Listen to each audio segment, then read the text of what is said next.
Hi, welcome back to Crankin Out Crafts. Today I'm going to show you how to make a cute Mother's Day plaque with a few simple supplies.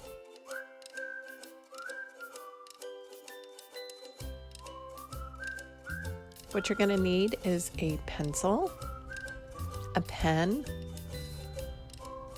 a plaque. This is just a wood plaque, a paintbrush, some Mod Podge, and I have here a little white paint and a container to pour it into, scissors, a little ribbon, decorative ribbon, and some floral accents. And don't forget, you'll need a few photos as well. You'll also need some clothespins. You can have a big one and a little one. And then decorative paper. So several different decorative papers that all coordinate well together with your floral and your ribbon. And don't forget your paper trimmer. Okay, to get started, we're going to first take the plaque and lay it down on our piece of paper. And from here, we'll then trace it. If it doesn't fit perfectly, don't worry about that, because a little bit of the wood can show. That's not a problem at all.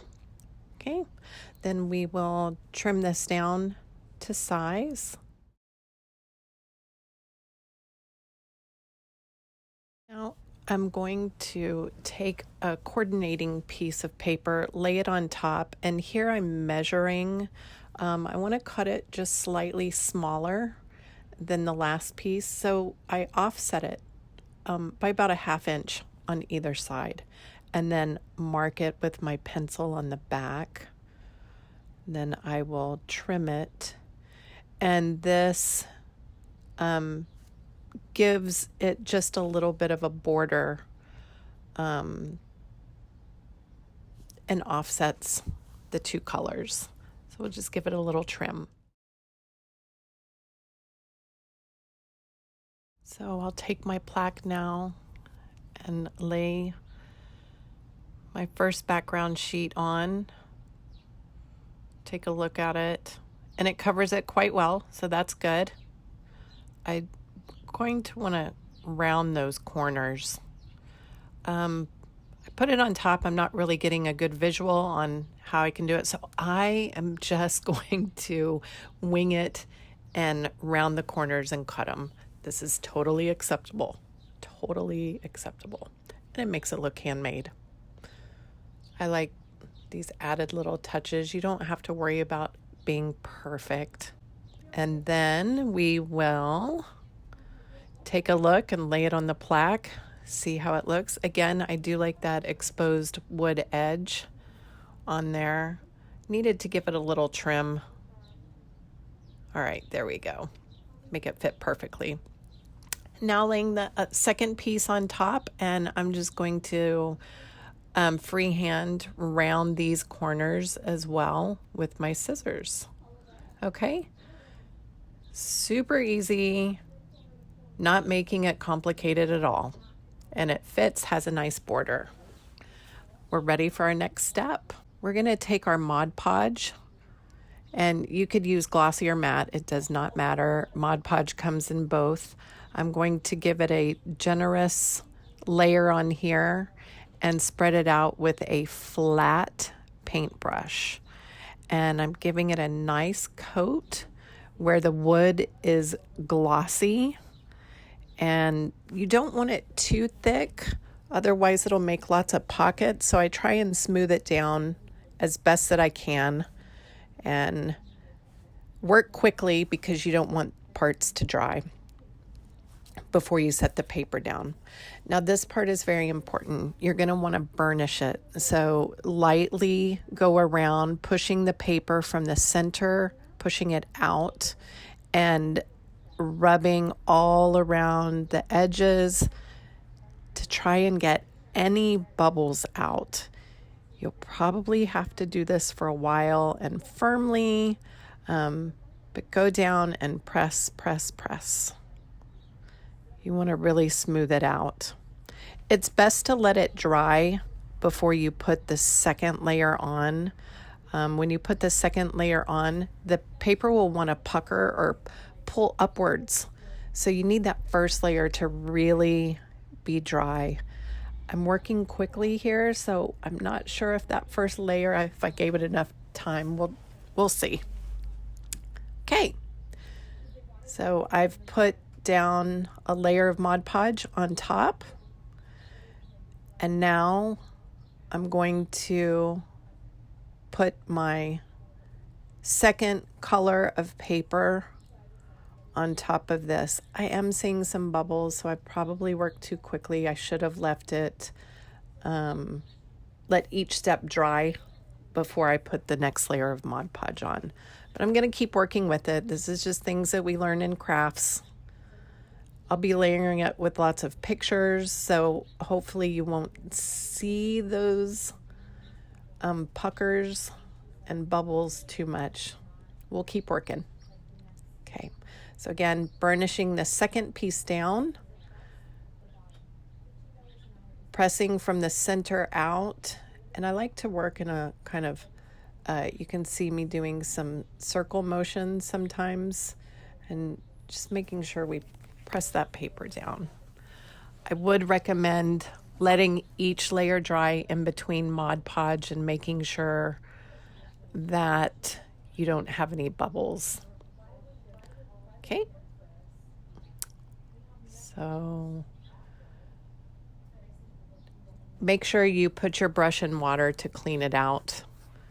Otherwise, it'll stay, that glue will remain in your brush and will ruin it. So you need to put it in water, rinse it thoroughly. Okay, now I'm getting another piece of paper and a photo, just seeing what photo fits on this little piece of paper. And then I will, once I've selected the perfect photo, I'm going to give it a little trim around the edge. This piece of paper is just going to be a little border. I'm actually not going to glue it down, so I'll be able to switch out this picture. I'm going to take a clothespin now, and this is how I will attach the two pieces together. It'll be easy, like I said, to remove the picture and have an updated one for future. Now let's take the board and talk about embellishing. I've got my glue gun and plugged it in. I like to start from the back and work forward. So I'm going to put some leaves down first, little strip of glue along that vine and press it down. I love using an eraser rather than my finger, so the back of the pencil works really good to press down with the eraser so you don't get your fingertips burnt off. Next, we'll do a few little roses and glue those down. I've got some other little sprigs of lavender that I'll arrange and give those a little trim to make them pretty and lay those down as well. So let's just trim those up.